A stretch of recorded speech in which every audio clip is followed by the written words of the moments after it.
বিভূতিভূষণ বন্দ্যোপাধ্যায়, জন্ম 12ই সেপ্টেম্বর 1894, মৃত্যু 1লা নভেম্বর 1950। এখন আমরা আছি তার শেষ জীবন কাটানো ঘাটশিলার গৌরীকুঞ্জে।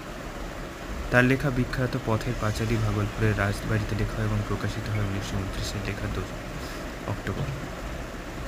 এখন তার পরিবারের জীবিত প্রজন্ম এই বাড়িটিকে সংস্কার করে মিউজিয়াম বানিয়েছেন, যাতে মানুষেরা এই ঐতিহ্যের ব্যাপারে অবহিত হতে পারেন। এখানে তার পরিবারের সেই সময়কার বিভিন্ন ছবি আছে। তার নিজের হাতের লেখা ম্যানাস্ক্রিপ্টের কপি সংরক্ষিত আছে, যাতে লেখককে আপনারা আরও সাবলীলভাবে অনুভব করতে পারেন।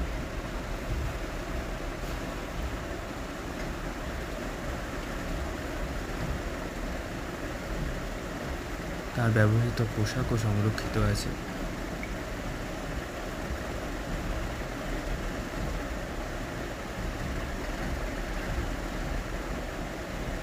মিউজিয়ামের বাইরেটাও খুব সুন্দর সাজানো এবং সবুজ। সেখানে তার জীবনের কিছু উল্লেখযোগ্য স্মৃতি গ্রাফিটিতে সাজানো। সেখানে একটি আম গাছের অংশ বাঁধানো আছে, যা লেখকের ভাই লাগিয়েছিলেন। দাদা আম খেতে ভালোবাসতেন তাই।